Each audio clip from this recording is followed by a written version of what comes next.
This is what I'm feeling like. Da, da, da, da. Let me tell you what I'm feeling like. Da, da, da, da. What up, though, people? Like to welcome you back to the Keep It a C Note podcast. As always, I am your boy Brown. Shout out to everybody that's tuned in. If this your first time tuning in, salute to you. Please do me a favor. Make sure you hit the sub button. Everybody that's tuned in, please hit the like button. Make sure you hit the bell so you can stay notified when we drop new content. Don't be afraid to leave a comment if you agree with something, if you disagree with something, you want to correct me on something, or if you just want to call me a Oouuber. Let me know in the comments. Just make sure you keep it a C note. And please share this video with somebody that likes to talk sports and entertainment just like you so that we can all talk that talk together. Funniest thing I've seen all weekend. We got sports reporters suggesting that the LA Rams should trade Aaron Donald, the 3-time Defensive Player of the Year, try to load up on draft picks so they can get younger. Knock it off, would you? Aaron Donald is still the best defensive player in the league. That's a fact. He's arguably still the best football player, period, in the league. That's a fact. We got to relax on the one down year, and he was a little injured, so his numbers was down. Aaron Donald is still him. I'm not trading a future Hall of Famer. A guy that some people are saying is the greatest defensive player ever for some draft picks because he had one bad year, because he's 32. Knock it off, would you? Aaron Donald got to show me way less for me to consider trading him. I don't care how much money he's making. I'm just keeping it a C note. LA, the Rams, you're in LA. Your franchise is making big money. Until you find that next guy on the defense, Aaron Donald can't go anywhere. He's your draw. I'm just keeping it a C note. Shout out to the Miami Heat. They went to Denver, stole game 2. We tied that 1-1. Miami, they turned the heat up, no pun intended. In the fourth quarter, got physical with them boys. Shout out to that. The Joker, 41 points. He definitely got busy in the loss. Michael Porter Jr. was MIA. Jamal Murray was off as well. But we 1-1 going back to Miami, people. What's your thoughts on it? Because I still believe Eric Spoelstra and the Miami Heat will steal this NBA title. I don't know why. But this is just what I'm thinking. I think all the scrappy play, the undrafted players, Udonis retiring. It all seems like a great movie. But what's your thoughts on it, people? It's 1-1. You still got Denver? Yes, no, keep it a C note. Who needs to step up in game 3? For me, I would say the kid Martin from Miami. Come on. You went from getting more votes than expected on the Eastern Conference Finals MVP to totally disappearing in 2 games. You got to get it together, kid. They need you. I'm just keeping it a C note. It's been a lot of talk a lot of debate about Nikola Jokic. I'm hearing people saying that he has done enough, even without the ring, to be considered better than Dirk Nowitzki. I mean, a better player. Keep it a C-note. What's your thoughts on it? Has Nikola Jokic done enough to be considered a better player than Dirk Nowitzki? Yes, no. Keep it a C-note. Individual-wise, I will say yes. 2 MVPs. He averaged a triple-double for the season. First time his team has ever been to the NBA Finals. He's a better passer. He's probably a better rebounder. Dirk would be a better scorer, especially a better post scorer. But I think Nikola Jokic has done enough to pass Dirk Nowitzki. I'm just keeping it a C-note. Shout out to all my homies that have been trying to grind me up, talking about all of a sudden I'm a Nikola Jokic fan. Still not a fan. I'm just keeping it a C-note. That boy get busy. We recently had somebody send us something on social media. Shout out to everybody following us on social media. Somebody sent me a clip from ESPN. It was Adam Silver being interviewed by KG, Kevin Garnett, on his Big Ticket podcast. And when I went to look the interview up, because I thought it was new, being as though ESPN had just posted it, it was actually from last year. But they were talking about the rule changes and hand checking. Will there ever be a time in our lives where the hand check comes back? I'll answer it coming from the fan in me. And maybe data comes into play here because I can look at television ratings and other measures of interest. There was a point, I believe, probably in around the late 90s when the game became too physical, where it de-emphasized the particular skill a player had and maybe weighted too heavily physicality. I think of, not that he's a small guy, but a smaller player like Steph Curry can do on the floor. His ability to shoot, his ability to move. If guys could just bang him and knock him to the ground, I don't think that would be a better brand of basketball. Now, I will say this. Adam Silver basically saying that he traded in defense for offense and TV ratings. For years, I've had people killing me because I said Steph Curry and a lot of these stars couldn't play before the rule changes. Adam Silver just verified it. Adam Silver just let everybody know the physicality, a lot of guys wouldn't have made it. Let's help these guys that got skills. And I know Steph wasn't there when this rule happened. But again, when you got dudes like Manu Ginobili from Argentina, you got Tony Parker from France, you got Dirk from Germany, you got China, got Yao Ming. When it's all these players, Stojakovic, this person, that person, the international players, in order for them to get off, you got to change the physicality. They couldn't adapt. Now, I'm not saying Nash wouldn't have won those MVPs if the hand checking was still there, but it's probably a lot harder for him to win that award. I'm not saying Dirk Nowitzki wouldn't get an NBA's finals or he wouldn't have won an MVP, but it would have been harder for him to get off before that rule change. I'm just keeping it a C-note. That's why I give a lot more credit to guys like Isaiah Thomas, John Stockton, Allen Iverson. Those guys were 6'0" and shorter, and they got busy in an era where it's way more physical, and in the era of giants, all big men. Pause. I gotta give them more credit than the guys in this era. I'm just keeping it a C-note.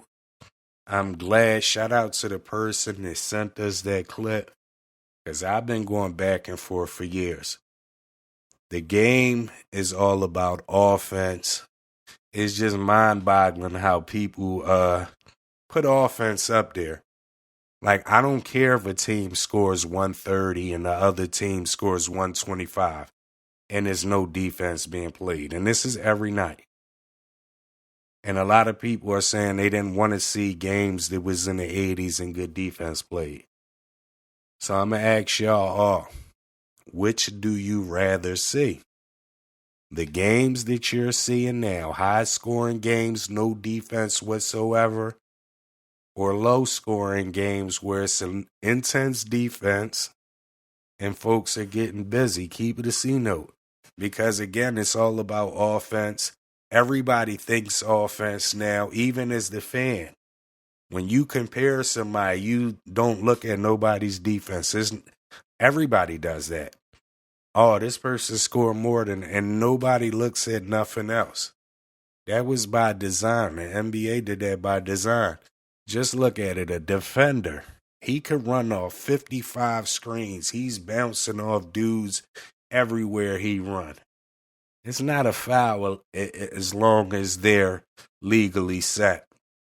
But an offensive guy can run through the lane now, unscathed, untouched. He can go wherever he wants, and nobody can bump him, do nothing. Yeah, I think they watered the game down.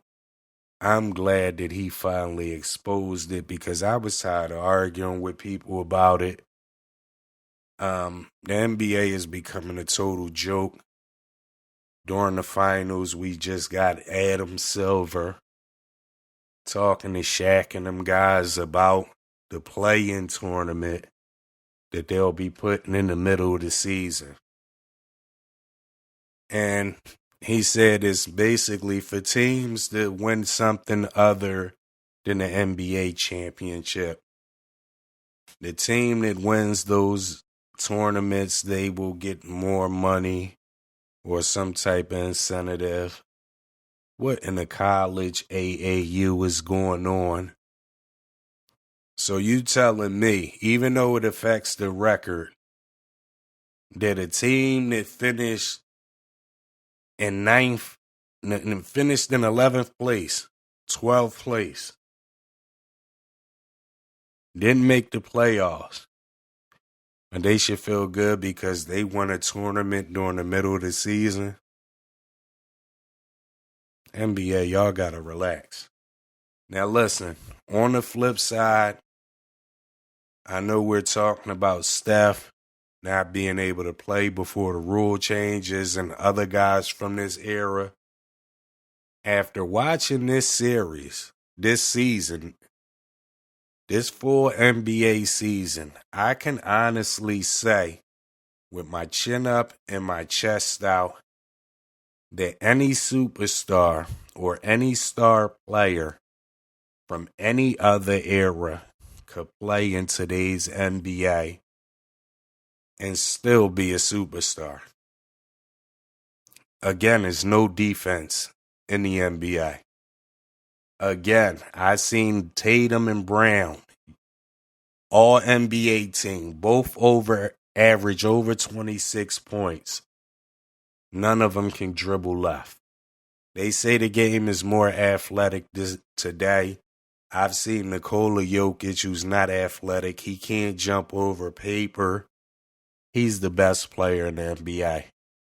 How about Hemi Buckets? Playoff Jimmy. Jimmy Butler is a 90s player. Rugged, grimy defense. Great mid-range game. You put a smaller defender on him, he's going to abuse them in the post. He's just a 90s player. So again, I believe this is the one era that any superstar from any NBA era can play in this era.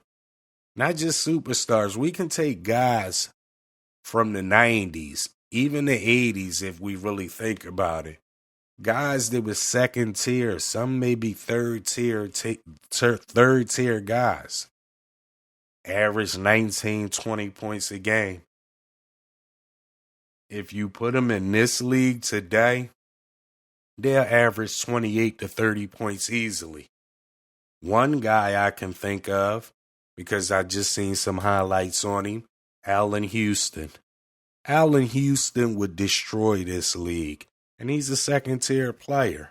I'm just keeping it a C note. People love Jamal Murray. Jamal Murray get busy and all that. Mike Bibby would be a top 5 point guard in this league right now. He would dominate this league, especially pick and roll. He was a pick and roll maestro. How about big dog Glenn Robinson? Glenn Robinson, I think he averaged like 20 points. He's played with Ray Allen, Paul's former number 1 pick. Not the great career because he wasn't in the 25s through 30 range, but he was in the dub range. Pick and pop and all that today. Smaller guy playing power forward 6'7". He was already doing that before the rule changes.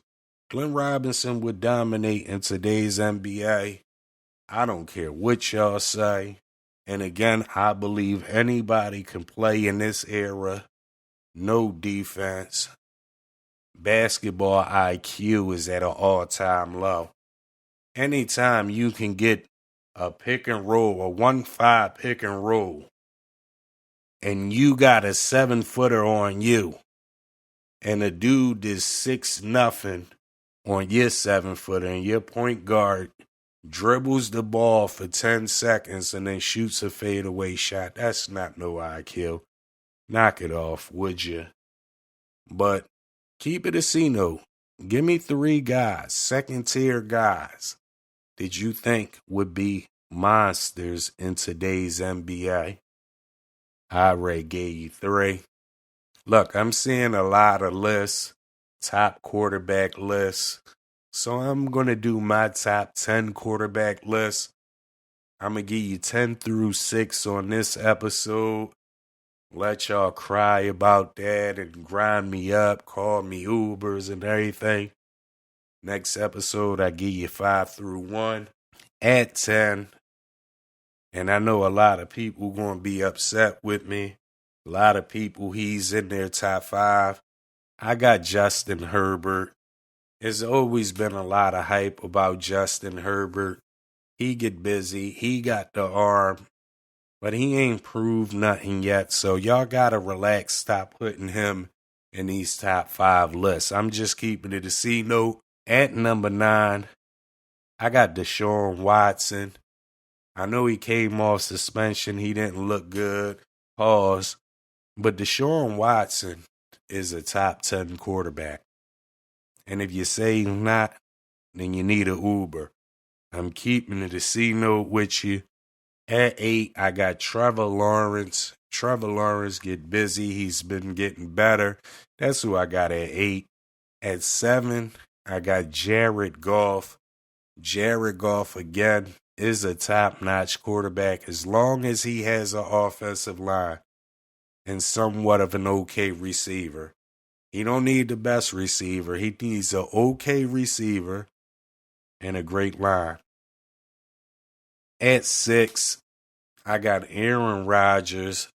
I know he's old. I know he ain't won nothing. I know that I grind him up all the time. But I still got him at 6. Recap at 10, Justin Herbert. 9, Deshaun Watson. 8, Trevor Lawrence. 7, Jared Goff. 6, Aaron Rodgers. On the next episode, I'll give you 5 through 1. Before we get out of here, we talked about it briefly on the episode recently. Bivol's team has came out and said that they don't want a rematch with Canelo. They cool on that. How y'all feel about that? Canelo fans, how you feel about that? Because I'm a Canelo fan that want to see him get his get back. I'm just keeping it a C note. Who should he fight next? Now that we know Bivol is a no-go, who should Saul Canelo Alvarez fight next? Should he fight Benavidez? What about one of the Charlos? Well, not one of the Charlos, the champion. Keep it a C note. Let me know what's next for Canelo Alvarez. What would you like to see? I'm about to wrap this episode up, people. But again, I appreciate everybody for tuning in. This your first time tuning in. Again, salute to you. Please do me a favor. Make sure you hit the sub button. Everybody that's tuned in, please hit the like button. Make sure you hit the bell so you can stay notified when we drop new content. And don't be afraid to leave a comment. If you agree, you disagree, you want to correct me on something, or if you just want to call me a Oouuber, let me know in the comments. Just make sure you keep it a C note. As always, I am your boy Brown. Please tell a friend to tell a friend to tell a friend to tell everybody. Keep it a C note. I holla at y'all. This is what I'm feeling like. Da, da, da, da. Let me tell you what I'm feeling like. Da, da, da, da.